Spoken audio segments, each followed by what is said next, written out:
It's always fun when we are joined here in the studio by our two favorite personalities from The Blake Show. Todd Gutner, he's not one of them. Our two favorites are Blake Hayes and Kelly Towle. Well, we show up. Coach 93.1. That's the minimum, Yeah, that Gutner guy. Schmutner. Back with him. Well, we always like to talk movies, music, TV, and so forth with you guys. Let's talk about movies. The #1 movie at the box office this past weekend was K-pop Demon Hunters. Yeah. What? A lot of our viewers are saying, what the heck is that? Yeah. Blake, can you give us a one-sentence summary of what this movie is about? Okay, honestly, I watched it sort of in the background with the kids, so I don't know that I can even do it justice.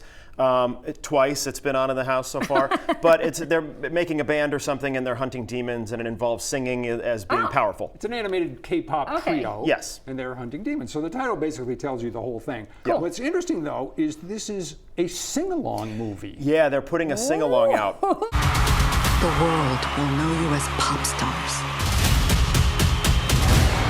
But you will be much more than that. You will be hunters. Yeah. Okay, now So, I'm in. You'd be into that, I'm right? totally into that. Yeah. I'm so annoyed. No, if I go to a movie theater, I paid to hear them, not the idiot sitting next to me. Yeah, the whole theater. I don't know. I'm not team sing along. Do you guys remember those, like, back in the day when, like, you would watch the TV shows and they would have the bouncing ball? Like, is that what it is? Because that would be like, those are my favorite shows. So if that's happening in a movie theater, I'm gonna be that one jerk that's like, Belting it out.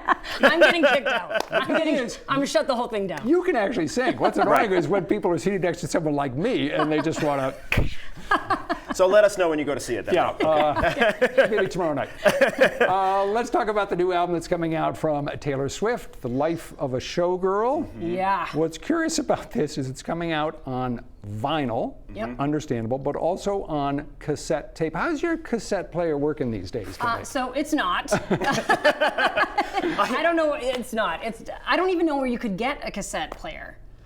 That's true. I don't. Radio Shack? Well, they don't exist anymore. You would have to go to some sort of collectible store, vintage collectible store, right? Yeah, we were at the radio station and I found a cassette that I wanted to play.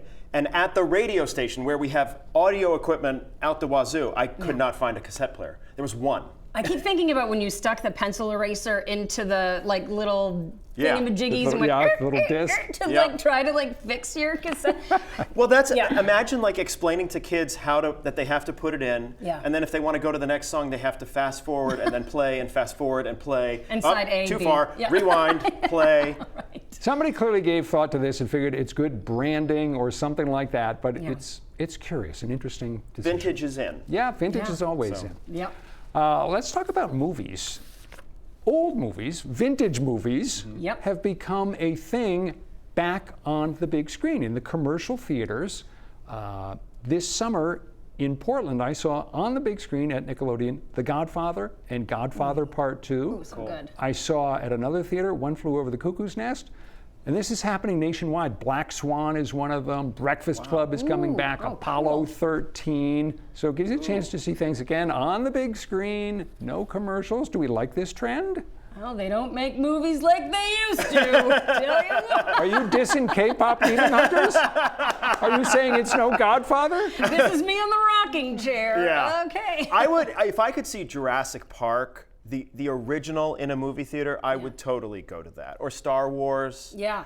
I mean, these are great movies, though. Well, and there's an experience of being at a movie theater, and you know, you're not going back and forth to the kitchen, and you know, you're also holding it. Right. not going to the bathroom. And it's a have to wait. communal experience, which for a great movie is fun. Like Jurassic Park, everybody's going at the same moment, and there's something special about that. Breakfast Club, Yeah. like the end where he's, isn't that Judd Nelson? Oh my God, yeah. Spoiler alert. Oh, sorry. Detention for you. Yeah. Well, let's end with a milestone, not just in American pop culture, or not just in American rock and roll, I should say, but in American pop culture. 50 years ago, yesterday, the release of Bruce Springsteen's Born to Run.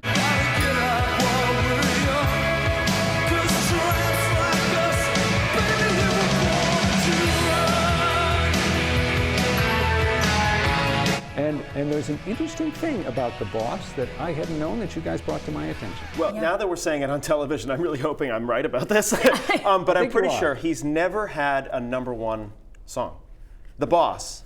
Which is shocking. And I think Dancing in the Dark got to #2. You'll have to Google it. I'm not 100% sure, but I think that's right. Yeah, I think that's right too. And even Born in the USA was not a #1 song. Which you would think instantly it has to be Born in the USA, but that's insane.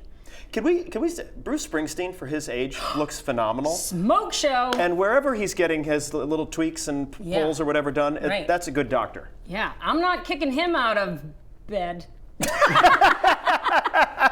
Can we say should he land there? Yeah, should he? He will be invited to stay. To bring me breakfast in bed. Yes. Right. I've got nothing to say that can improve on that. So that is the final word. Kelly and Blake, delightful as always. I can't wait till her husband sees this. This is going to... Shout out to Jay. He's heard worse. Stay with us. Back with more right after this.